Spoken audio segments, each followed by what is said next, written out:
Anenggih ingkang kinarupuraning carita. Ya kang apantes kali bukaning carita para kaning kandha ora kuwi adeging pakuwon ing Bulu Pitu.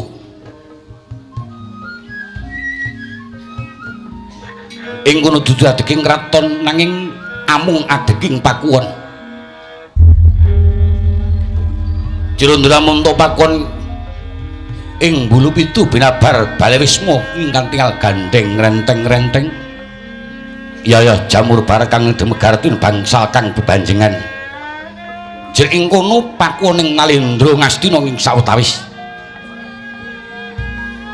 Usangesti marang parang Bratayuda ingin dungkap 17 dina lawase.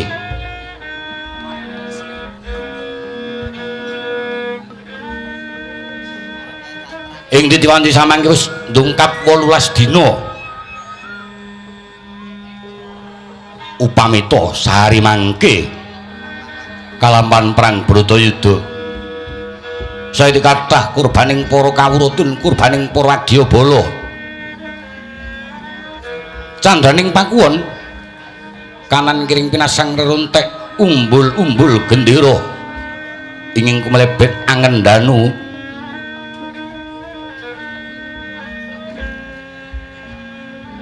datan kantun para wadyabala tin para senopati kang samya ngupadi marang katentreman tansah angubengi tlatah ing pakuwon Bulu Pitu.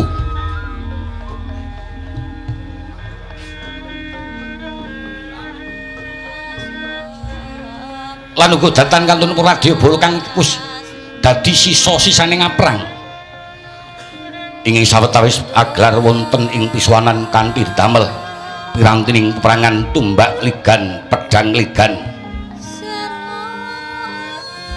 Candraning para wadyabala kang tansah ngubengi pakuwon ketingal lamunta kumarincing swaraning kekapa kanthi naratandha titianing prajurit mangsang yuda swaraning trompet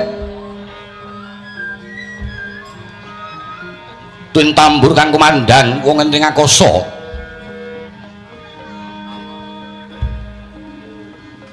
Gelaring para wadyabala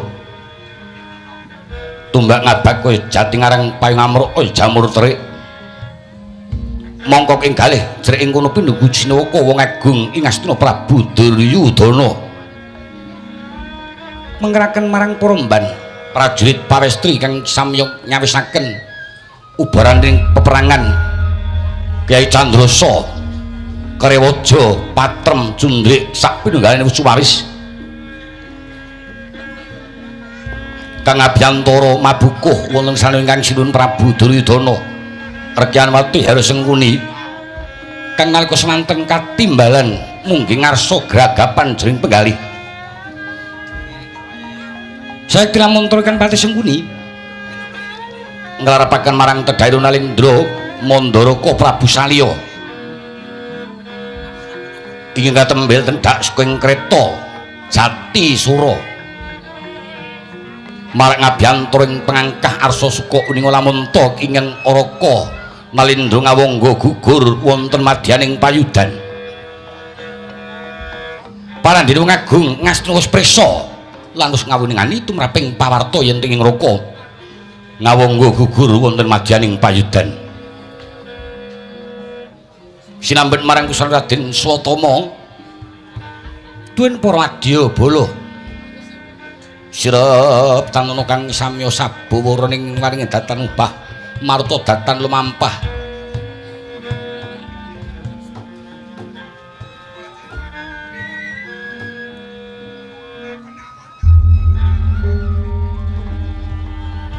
mung angin kan tansah mangidit ambeta gondo arus gandaning ludira anggondo sengak batanging turangga batanging kuda kang manjing jeng pakun ewadene datan rinaosaken marang Kang Sinuhun Prabu Duryudana.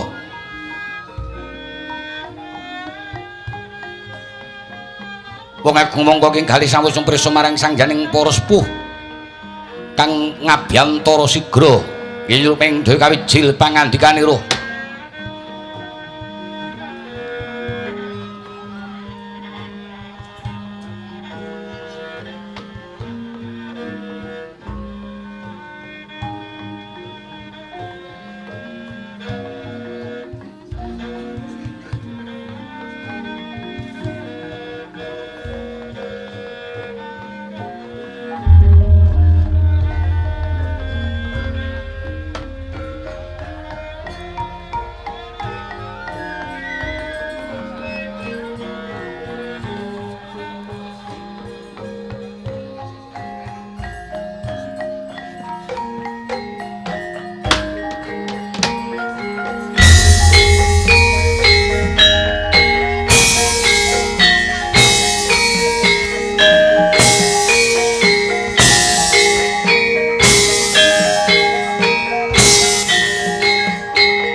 Rem-rem kembang popong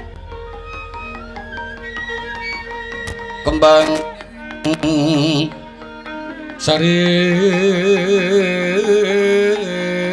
bulat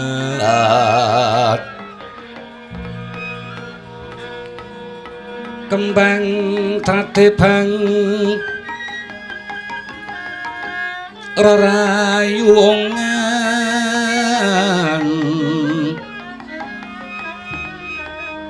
lumbang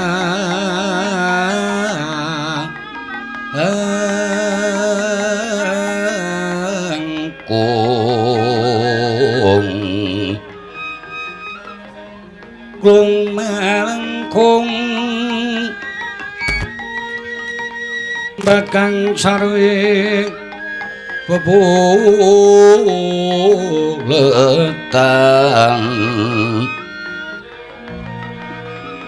ing kambil gading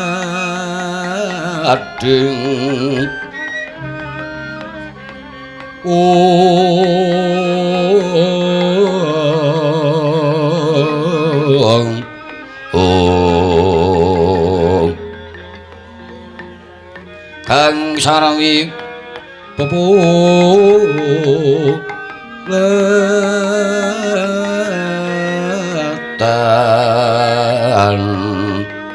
lir kembang karang sungsang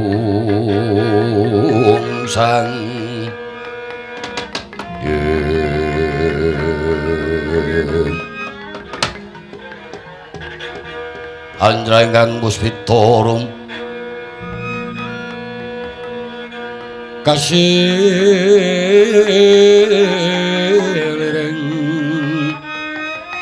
samwilono kungas kantaning sekar kadung kang mangambar kungas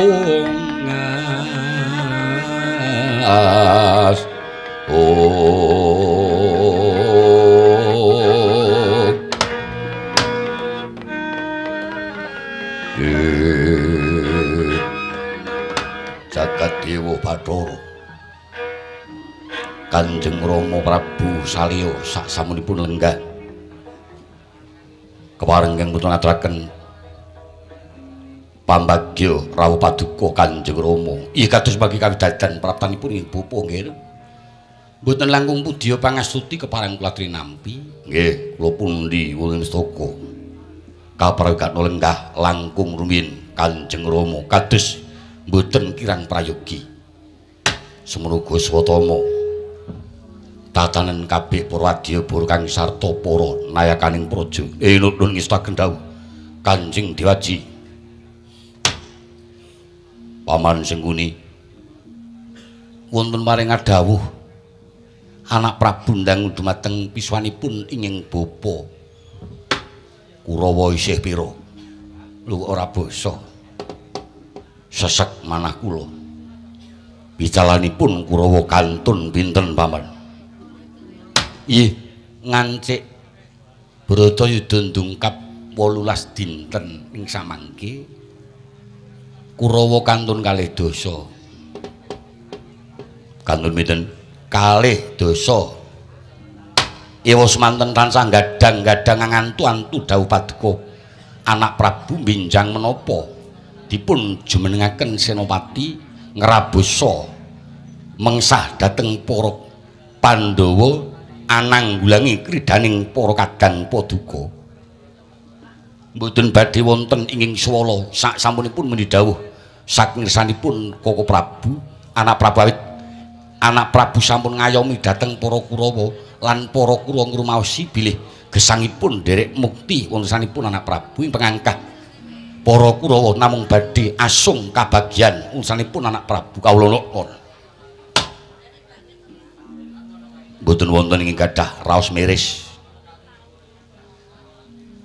para Kurawa senajan wicalanipun kantun kalih dasa mboten wonten nggih wah syukur ndadosaken agenging manah kula inggih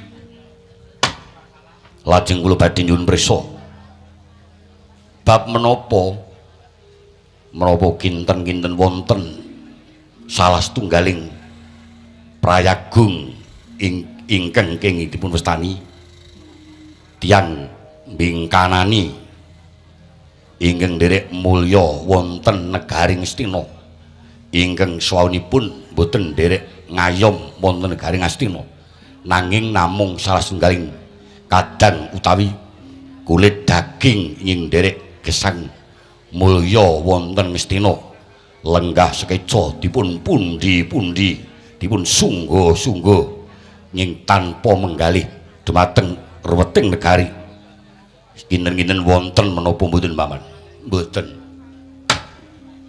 la upami cara ing bapa ngaten upami ing bapa nderek gesang sanipun anak Prabu senajan anak Prabu mestani tiyang bingkanani yen keputangan tumraping budi sampun dar wulu daling bumi Astina ngunjuk tuk bumi Astina temenipun yen cara keng bapa ugi nderek cancut taliwondo tanpa nampi dawuh yen cara ing bapa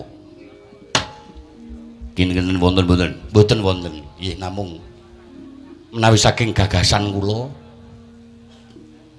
namung keng garwa Anggir Banowati najan menika garwa nang nyatanipun tiyang sanes sawahunipun Anggir Banowati menika tiyang Mandaraka ingkang kapundhut karwa dhateng anak Prabu Jaka Pitana ingkang nderek mukti wibawa saged ugi negari katilar anak Prabu Makuwon wonten mriki menika temenipun negari sampun dipun pasrahaken dhateng ingkang rayi Anggir Banowati jer ingkang rayi Banowati menika garwa jarwa dasa ing sigaraning jiwa nggih upami anak Prabu kok kestu badhe nranggulangi dhateng kridaning Pandhawa tanpa pitulungan dhateng tiyang sanes yen cara keng bapa nggih bojo dijak wong mukti we gelem kepenak gelem kok dadi kangelan ora gelem nggih parikedah purun ingkang rayi Banowati nggih to nggih yo nggih paman krana Banowati menika senajan tiyang sanes nyatane wis dadi keluarga ah nggih menika garwa upami kula nganti Yayi Banowati kenging dipun gambaraken grebetan nyamping kabutan Gelung kinten-kinten yen kula manjing wonten paprangan Sarimbit kaliyan Yayi Banowati menapa pantes wangun dados yen wonten ukaraning tembung modern sehidup semati ngaten menika bojo lara lapa kudu direwangi mukti wibawa Anggir Banowati yen wonten bedahing negari kedah ugi nderek tanggal jawab mangsusul man dipun swana badhe kula cak tata-tata manjing wonten paprangan Sarimbit nempuh para satriya Pandhawa prayogi nggih mangke kula ing badhe tata-tata sawan kedaton kraton Astina mboyong Anggir Banowati oh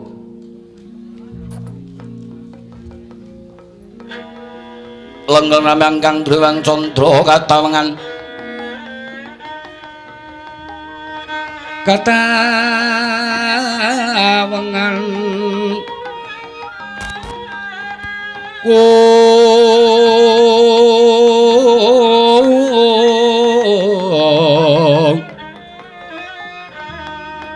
sumuing tias katu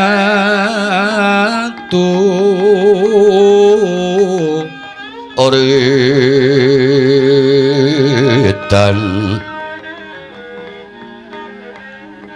klimut kabyataning krujet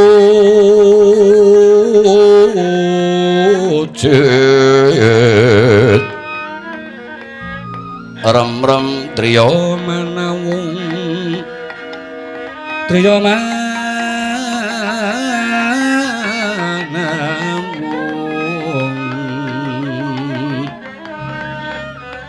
kekuwunging wangi sesa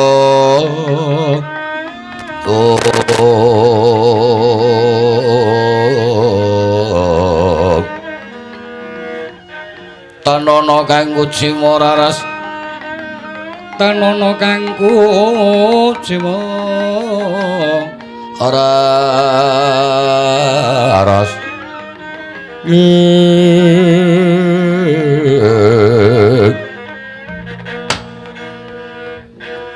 Gir anak Prabu kula Kanjeng Rama menika wau mboten wonten gluduk mboten wonten jawah nanging kados dene sinambreng gelap raosipun benter makantar-kantar kula menika sampun ndungkap yuswa sampun tuwuk dar asining sarem manising madu anak Prabu mboten perlu nyemoni ngaten menika istanipun kula rumaos anak Prabu ngendika yen ana kulit daging sing dimuktekake kok ora rumangsa bumi bakal dijak-jak dening mungsuh kok mung meneng wae kula rumaos nggih lajeng ketingalipun anak Prabu Duryudana menika sedakep nanging ngawe-awe ngangkah kilen supaya wetan katut ngangkah kidul supaya lor kena menika istanipun nyemoni ning nandes kula rumaos yen to kula titip Banowati dipun muktekaken dipun mulyakaken lajeng kula rumaos dipun sunggi-sunggi sinungga dhateng anak Prabu Jaka Pitana menapa anak Prabu sampun pasrah dhateng ing Bapa Supados kula manjing wonten palagan dereng pekewet dun perkewet lajeng upami dipun teliti istanipun jagat sampun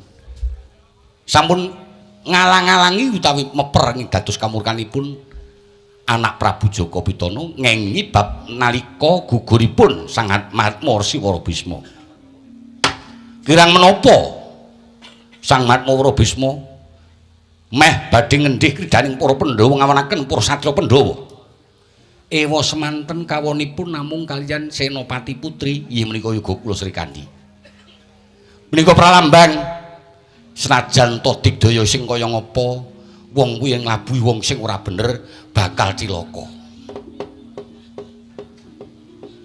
lajeng guguripun Penemban Durna menika kirang menapa pendhitaning gladen peperangan pendhitaning para ratu guruning para satriya nyatanipun gugur wonten Madaning Payudan lajeng ingkang kaping 3 anak kula ngawangga Anggir Basukarna Karna menika najan top manungsa nanging dadi manungsa limrah turuning Sang Hyang Bathara Surya miturut pawarta duwe nguni lairipun sampun nganti anting-anting Giwangkara lan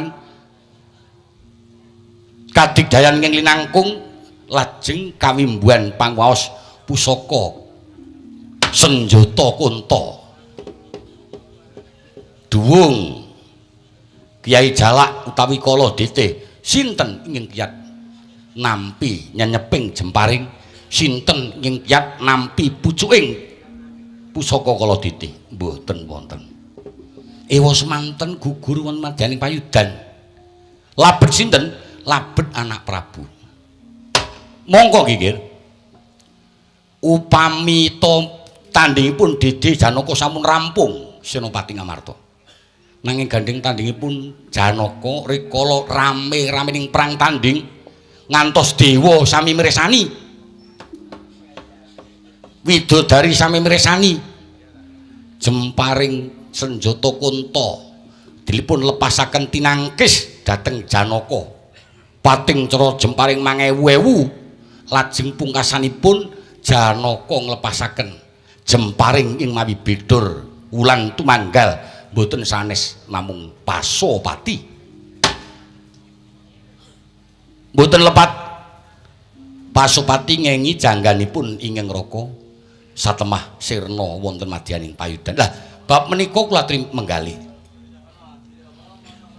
Senopati Ngaluhur sing pinunjul kadigdayanipun nyatanipun gugur wonten Madyaning Payudan upami to anak Prabu pasrah dhateng ing bapa kula mboten badhe nglangak nduluki giling Pandhawa. Kula mboten badhe kuwagan mengsah nandingi kridaning para Pandhawa najan ngecakaken kadigdayan. Nanging sedaya menika kula manah upami kula menang dhateng Pandhawa tundhonipun namung ngawonaken kadang ih tasih kule daging. Upami kula manjing Untayudan mboten badhe umur setengah dinten para Pandhawa tentu saged kula percaya. Nanging kula mawi petang sedaya menika tasih anak keponakan kula piyambak. Cobi kula aturi manggalih. Sikara bala kang tumingal prangat sampu kang samya medali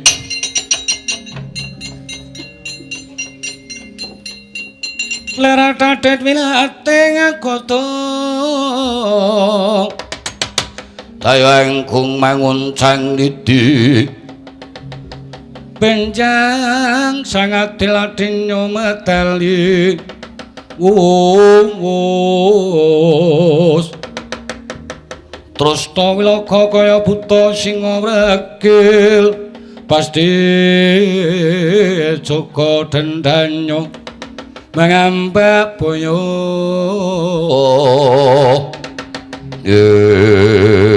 tadah deduka Koko Prabu kula mboten katimbalan ngabiyantara kepareng badhe munjuk atur ngleresaken sedaya ngendikanipun Kang Sinuwun Prabu Selya nggih pun sebataken Narasoma arep matur apa aja blawanan nggonmu matur kula badhe matur saleresipun yen istanipun guguripun Koko Prabu Basukarna menika mboten saking lantaran Janaka nanging lantaran saking Prabu Saliliripun ngaten rikala manjing pun paprangan nglepasaken jemparing sampun ngener lampahing reta upamita lampahing reta menika mboten menggok tentu badhe digas jangganipun Janaka nanging sirang lepasing jemparing dipun genjot kretanipun lajeng oling lampahing jemparing dados namung kenging lelungsen rikmanipun Kang Mas Janaka ngantos gentos Kang Mas Janaka nglepasaken jemparing menika mboten saking trekah pakartinipun Selya mboten bari kelampah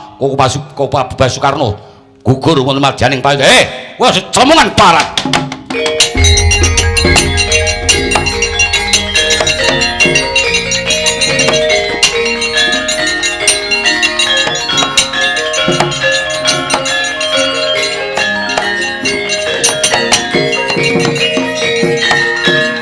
ampun dipun adangi nggih kowe duwe cangkem kok lecek wis Watama parat ora patut iki perang ora usah dadak nganggo basa sing apik-apik sing jeneng wong perang iki keras kowe nek matur karo anak Prabu Joko Putra aja waton sabar samengkene saiki kupingmu kelengono mripatmu jenjeten aku iki sapa yen karo Dipati Karo aku iki Maratuwa ngendi ana ing atase Maratuwa bakal tegal karo mantu mbuh yen kowe iki wong derajate wong aceplik kowe cerak marang anak Prabu Joko Pitana mergo saka bapakmu Britadurna endah-endah mbokne doyan suket cangkem marang tata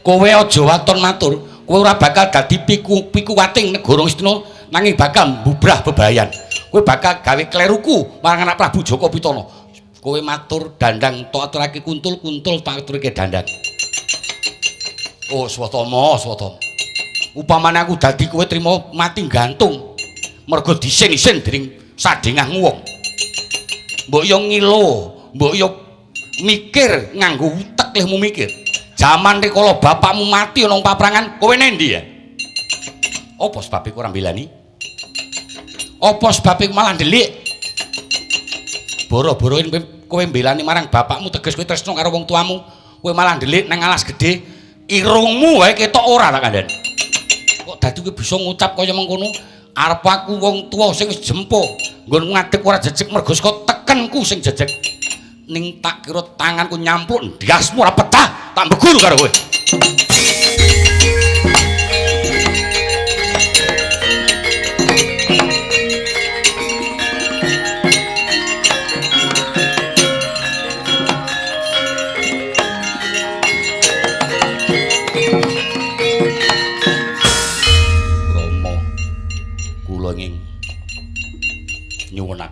pangapunten. Parat ora patut. Arep kowe anak durna ki ampuh apa? Upamane kowe anak durna kesasapan kadigdan ayo wateken Jawa mantramu. Upama bapakmu isih urip krubuten loro aku ora wedi. Yung yen Rama duka mengkaten mboten namung titah dewa kewala mboten badhe wani dhateng Kanjeng Rama. Kula triyenget nggih kula saged sabar. Nanging kula nyuwun kula mboten kepengin ndulu wujudipun Swatama. Awrat kula menapa awrat Swatama? Ih, awrat Rama Prabu dipun tundung. Swatama kula sinuwun kowe minggato.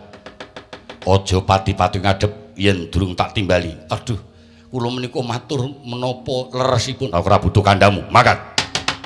Iki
sambat dumateng sinten. Jeneng kula matur swawu citanipun namung supados Rama gumrikah ing penggalih. Krana sampun boten gadah kekiyatan ing putra. Koko Adipati Karna ing pinangka agul-aguling kura sampun gugur. Paman Duna sampun gugur. Eyang Matma Siwara Bisma sampun gugur. Kantun sinten ing kedah kula sambati. Kejawi namung paduka Kanjeng Rama samangke kula suwun gumantos manjing payudan pinangka senopatining negari Ngastina. Oh, dipun pasrahaken dhateng kula. Nggih. Oh iya senika. Ning mboten dinten menika lho, nggih. Kula nyuwun inah setengah dinten. Kula badhe wangsul pakuwon. Nggih. Kula badhe wangsul wonten pakuwon Karangwandan. Pamit kang Ibu. Nggih, Kanjeng Rama nyumanggaken. Sengkuni? Nuwun. Kok ora guneman? Mboten ajrih. Tak kira nek ngewangi swala sampluk sisan, mbak sampun nate kok. Ana wong pati kanggo sampluk-samplukan. Nggih, lajeng dawuh dalem. Sak pungkurku aku tak bali ana nang pakuwon Karangwandan. Kowe aja nata baris, ya. Aku njaluk mung kowe tak gawe pengapit senopati lan cucuke ngajurit mengko senopatine aku. Oh nggih sendika. Sampun wanter dawuhipun ingin Rama kalilan keng bapa nyuwun pamit. Ngatos-atos dipun tata sinten ingin pinangka tindhing Wadyabala. Kula menika tasih gadah anak. Yoga kula ing badhe lajengaken pinangka pengapiting senopati nggih menika Anti Surabasa.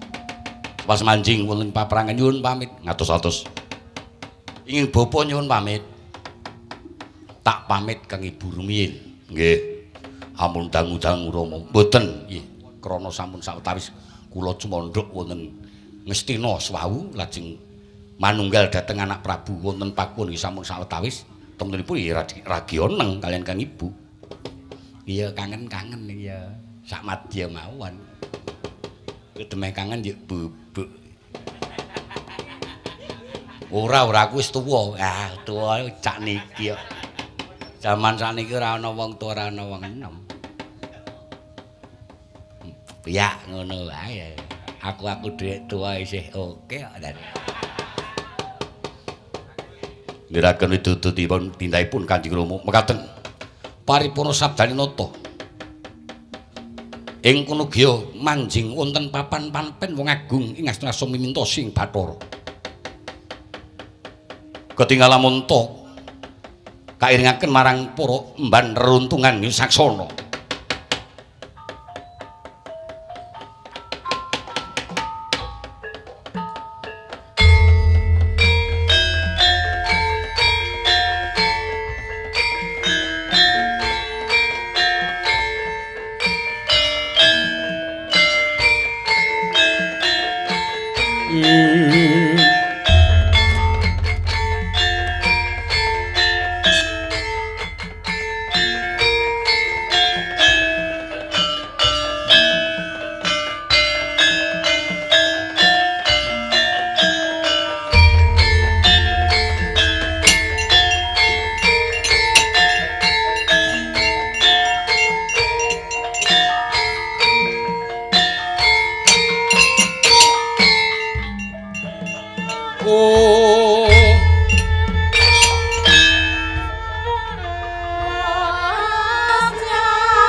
manjing papan panpen wong agung Astina.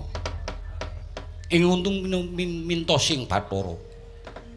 Ambesem dipunatus kang den besem sak mestaka liman mestaka sirah liman gajah sak ndas gajah.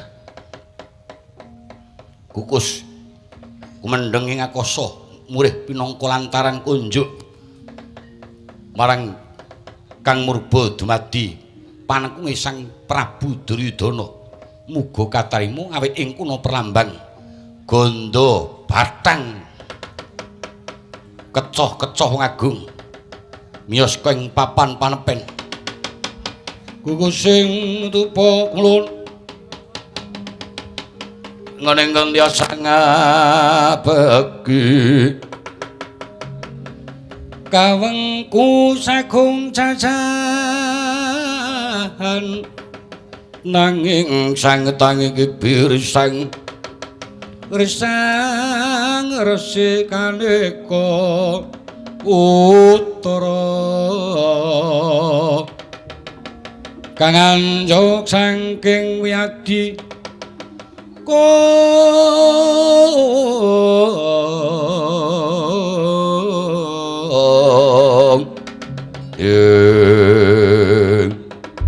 sinegit wonten ing papan panepen inggih kang wonten ing pagelaran Jawi rekan wasih sing kuning awis ingin putra Raden Antisura Surabasah lan ingin rayi Jaya Wiluka dene sangganing para sisaning Kurawa pengawin ngasta pundhuk klebeting gendera kagating prasata kura nyasking palanggan pating gendadap pating penjal maling bledhalan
sangyaning prawadya kuswa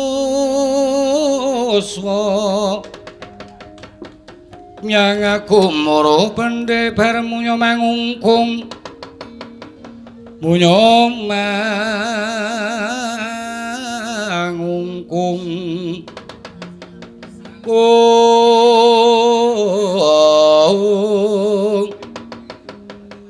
tambur munyo magetor sinaur swaraning turangga mecil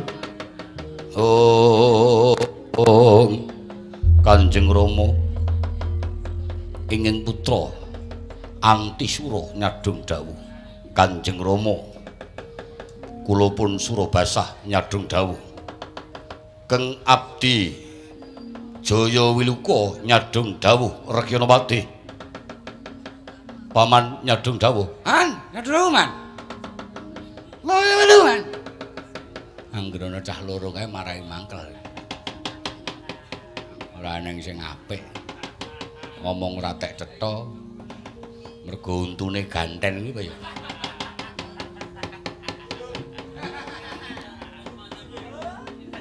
Nek tumandang saya ngawur. Sengit tenan aku anggere. Ketanggur siji Citraksa, loro Citraksi, telu Durmagati iki ketoke marai senep nang weteng. Nek nyambut gawe kaya yak-yak mongko ora tau bener. Mongko nek nyadong dhisik dhewe kudu selak arep mulih. Apa ya eneng ngatasé ling ngempul luput kok sing tutupi cangkeme iki apa eneng? Ayo ngenge wis bablas ngono. Sinten ayo kowe kuwi kok. Kantran saniki pun rada kungsan mergo untu kula jepat kalih niki napa. Nek wane gek isih genep mbonang kok ya ampung, pola ampuh. Ha iya. Anggere ana kowe cah telu ki wetengku ki atos. Atos mangkel ngono lho. Nggih mboten sakon menyang. Nek kula ora menyang kacu sampean. Sing nadai sinten? Oh la iya. Sing isih urip dur-dur sapa? Nggih kathah tesian. Niki wonten papat tesih 16. Oh iya. Kaya aja duwe rasa meri ya, Dur. Mboten. Krana iki aku bakal ngetokake lelabuhanku marang anak Prabu Jaka Pitana kanthi dasar aku njaluk pintasrayan anakku loro Antisura Surabasa. Nggih monggo ning niki anu lho jamane pun mboten jaman mikulehke sedulur, mikulehke anak. KKN pun mboten enten. Yen putrane niat badhe dipun dawuhi labet saestu ya kudu labuh sing temenan. Mangke sujud ndek kemelikan niku kula ora seneng. Mergo sampean patih njuk anake disesel-seselke men ketok le bekti karo ratu njur le ganjar rada akeh niku kula mboten seneng. Nek niat labuh sing tulus ngoten kaya kula niki lho. Dikon berjuang ten budi-budi manut. Raketan mengko terus ngrasani ya ta. Aku ya sedeng kowe iki. Kowe kena mangkat ning ora kena nyentulane atur. Kena nyacat ning ora sah dadak tok ketokke ana guneman. Ngerti? Ngertos. Aku arep bukan karo anakku. Persilakan. Antisura wonten maring dawuh, kowe tak dawuhi ngetokake lelabuhan tumraping negara Ngastina. Bapakmu sawetara mukti melu anak Prabu Jaka Pitana. Kowe sing kudu ngetokake kaprawiranmu. Iki kowe didapuk dadi pengapit senopati. Sing dadi cucuke ngajurit mengko kadangku Wiluka. Banjur Senopati Agung Kaka Prabu Selya Kurawa mbiyantu. Senajan to kowe ora diwelek tumraping kadigdayan, nanging tak kira kowe duwe kaluwihan bocah loro bakal bisa nempuh marang kridaning para Pandhawa. Wadala. Mboten perlu nggebok uncanipun ingkang Sinten Prabu Jaka Pitana Kanjeng Rama cekap kang putra kalih ing badhe numpes para Pandhawa. Tak jaluk Wiluka, ih wonten maring dawuh. Iki ku ora perlu melu Antisura Surabasa. Kowe tak dawuhi kanthi wadyabala. Ih, goleki Janaka. Ih. Janaka patenana. Mengko yen Janaka mati, Pandhawa wis padha sumpah prasapa. Mati siji, mati bareng. Yen kowe bisa mateni Janaka kepireng dening Prabu Puntadewa sakadang, tak kira melu mukti. Kowe mateni bocah siji, tumpes Pandhawa. Wah, ta. Ngestakaken dawuh pamit ya. Kartomarma Dawatawati adimu. Nggih. Sendika man. Citraksa menyang ora? Menyang. Argo batane. Ora menyang kepiye? Durung rampung po. Heng. Ditaksi menyang. Nyang. Ndak cilongko ra menyang. Kowe ya menang menyang dur. Nggih, wah jan. Kok ngene kok dipenke. Diperlokke temenan. Kowe sing nata wadyabala ya. Nggih. Tindakno kewajiban kepareng Guru Milama Kanjeng Rama sing ati-ati. Kula nyuwun pamit Rekilopati, ngati-ati wiluka.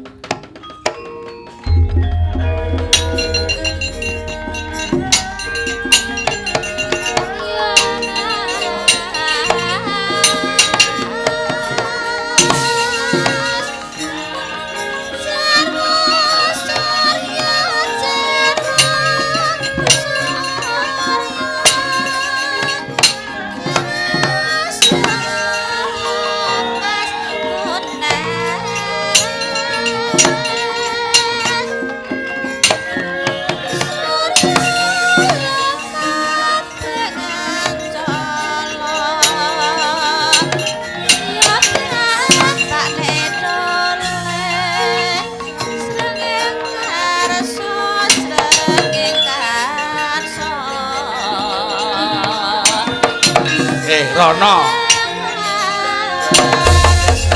semanangan ya Mas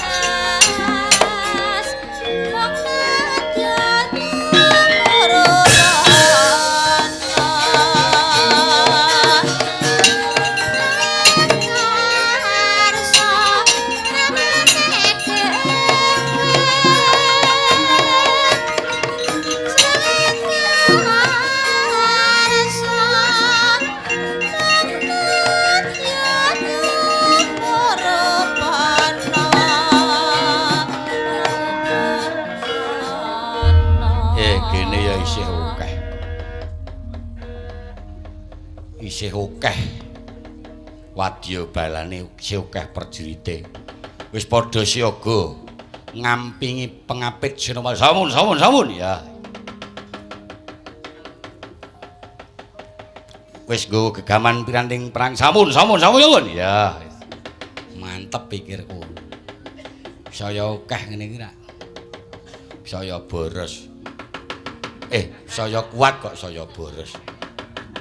Nah hitungane nek akeh rokok ya mesti pirang-pirang wadah dadi aku mane ming loro iki mergone kono ya wis akeh. Tindakno kewajiban Pandhawa rencaan kanca mangkat Holopis kuntul balik ngrencak Pandhawa ayo. Oh.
Sandang walikat Godhek wa simbar coco simbar coco Wang malang wendis nyogang asir nyuwun pangapunten kula mboten nderek Kurawa namung ngandhek anggenipun saksana Regilopati Sengkuni. Kula Nalendra saking Tambak Alun. Nami kula Surya Gupala. Ratus kong di Tambak Alun karo pleret cerak. Celak. Lah ndi perlu apa kok aku mlaku tok ndek.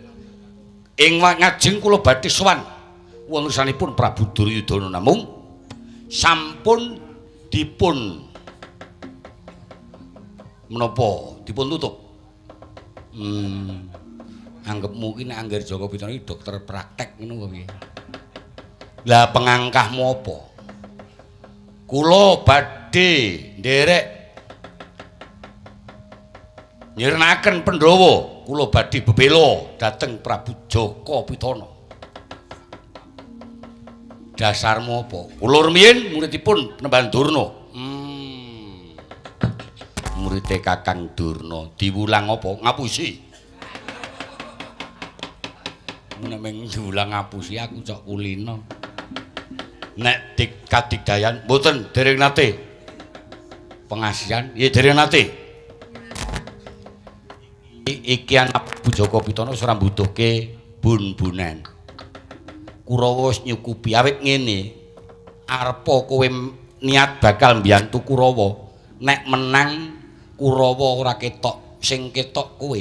Yen kowe kalah, tuas malah melu ngribeti laku. Nek kowe bali wae piye mundak rondo bojomu? Wah, dereng di bojo kula. Mergane mboten payu. Rada kemajon untu kula niku. Wis ngene wae. Gandeng apa tak aturake marang Angger Joko Pitana? Mboten. Yen kedahipun Prabu Joko Pitana menika malah narimah syukur mangayu bagja dene kula badhe mbiyantu. Aku dene ratune kak ya matur nuwun. Aku malah ngetok ora, nemoni ora. Dipun bekale Jawi. Kula menika tebih saking Tambak Alun. Namung badhe mbiyantu ingkang sinun Prabu Joko Pitana semanten kok dipun tolak ngene ora kok nolak. Dikuwatirake iya nek iso ngene ya. Wis akeh ratu sing padha mbiyantu anak Prabu Joko Pitana sumbare nganti kok bisa ngrubuhke gunung ning nyatane mak plekecus mungsuh Pandhawa entek tanpa tabet. Rak dadi kula rasa bengok. Ngono kok bengok. Kula menika nalindra Binethara Dodeng Samaladeng mboten tedas tapaing palusaning Gurindo. Yen ngomong bisa. Ratu Binethara sugih sing tanpa tanding, aku percaya. Apa anggepune aku dudu ratu ngono? Aku neng Ngastina ki patih dadi gelarku ki loro. Yen neng Ngastina patih Harya Sengkuni Soman Trigantalpati. Neng ana Plasa Jenar aku iki ya ratu Prabu Harya Sengkuni patih sinuwun ngono. Mating pentalit. Yen pancen kowe niat mbiyantu anak Prabu ra nampa pambiyantumu, aku sing nampa. Nanging aja tok ketokake nggonmu tumandang. Sing baku aku njaluk bukti batanging Pandhawa adep nang ngarepan. Lah, kula labrake tiyang Pandhawa.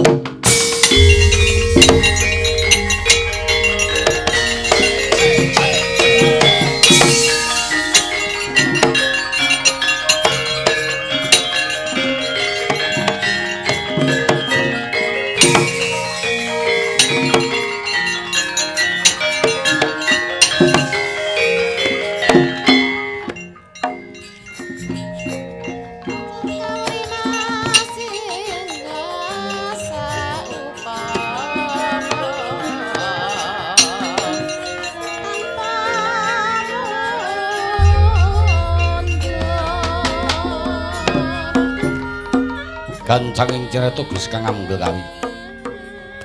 Anenggih ingkang lumaksana sangganing Puradya Bala. Kang ngarsa nempuh marang kridaning para Pandhawa. Anenggih ing lenggah wonten ing pakon Randu Gumbala. Raden Harya Werkudara. Kadhep marang ing Rai Setyaki. Argyan Patih Udawa Tuwin Pematih Ngamarta Arkira Matih Nirbita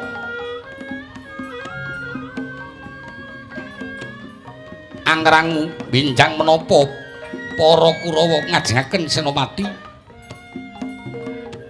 saking lamun wong Raden Arya Werkudara lenggah sinipun sangyaning para wadya kang wis samapta ing gati sayoging diri ketinggal angrong pasebane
wis makempal wonten madyaning pakon kang wasta pakon Randu Gumbala.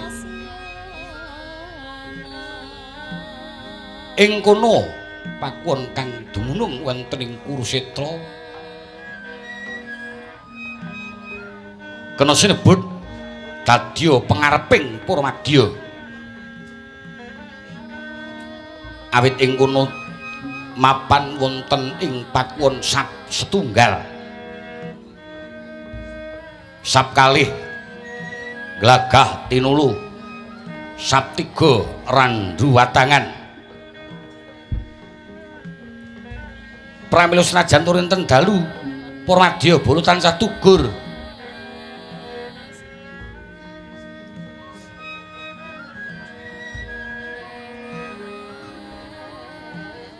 swantening turangga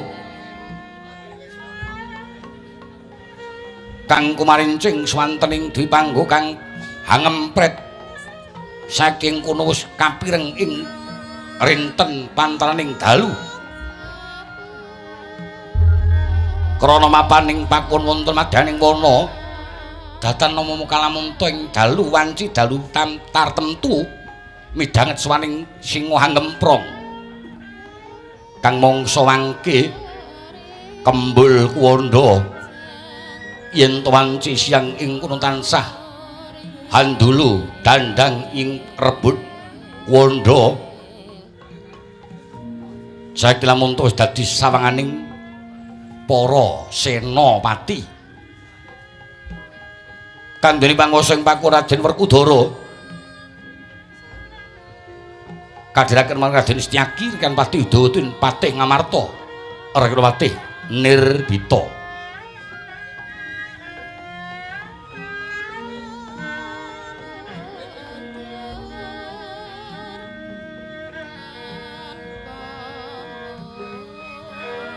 Sawenyening glaring Purwadi Raden Werkudara mongko king kalih giya nimbali marang wisaring ngrayi Raden Setyaki tun ngroko Patih Udawa.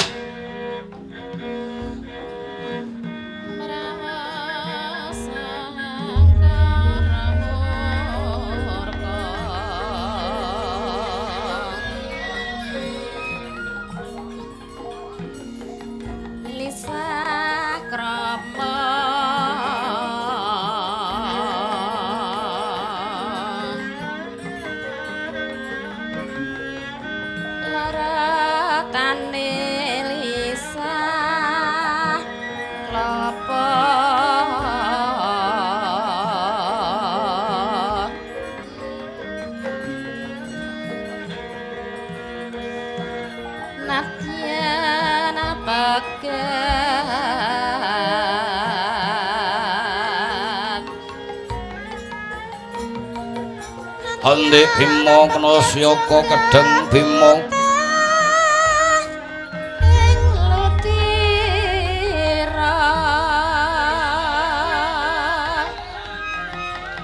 karwa sangsi Dura Prabu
Bima kena siyaka gedeng Bima nyaura punagi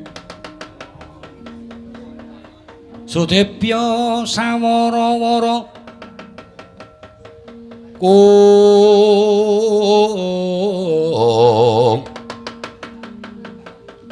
aning jroning prangila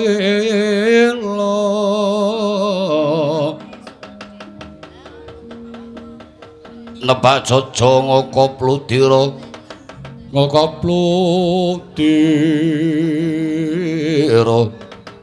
yen anyapta pindha kuntur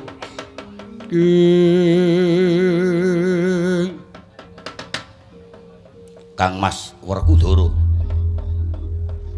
minjang menapa gelar ngaprang lajeng dipun sumedyaken njagi sawanci Kurawa ngajengaken Senopati malih Kang Mas Cumadung ingkang rayi Setyaki. Kang Abdipati Udawa Cumadung dawuh Raden wadya bala sampun samapta ing gati sawiking diri. Saksamunipun ingkang ngraka ngawangga gugur pun madani payudan sepa sepen mboten wonten pawarta bilih wonten ajenging senopati saking Senopati Ngastina. Raden menapa prayogi kula panjenengan lan Wadyabala ngrumini wonten Kurusetra lumuruk nyirnaken para Kurawa. Raden, cumadung dawuh kengabdi kepatihan Raden. Wah. Setyaki wonten dawuh lan Kakang Dawa. Ih, wonten dawuh. Aja banjur duwe watak sesongaran. Perang Bratayuda ki perang kang mawa tatanan. Lan kudu diatur luwih dhisik nganti Kakang Dongat ing arep matur yen to prayoganipun disiki ngluruk ana Kurusetra disiki gawe perkara kuwi dudu wataking para Pandhawa. Bisa kelakon aku malah nemu deduka sanga salijring kakangku. Ana wewaler saben-saben dijarwakake. Aja nganti para kadang Pandhawa disiki gawe perkara. Yen panjen Kurawa ngajokke Senopati, Pandhawa methuke, nanging aja nganti Pandhawa disiki macak Senopati ngluruk luwih dhisik. Dados boten kenging lajeng sak pikajengipun piyambak ora kena sakarepe dhewe.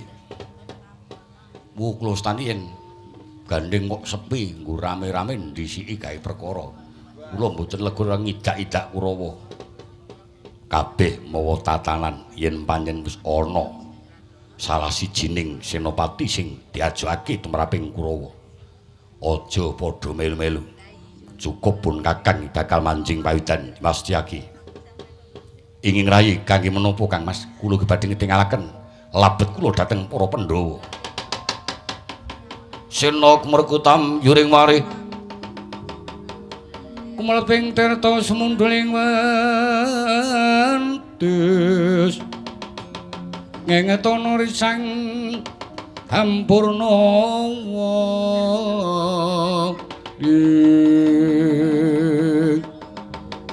oh kucapo eco ngenyeng parang paring ngendika marang para kadang Raden Werkudara saru praptaning Panakawan ngaturaken yen to pakuwon Randubala kinepung Wadyabala.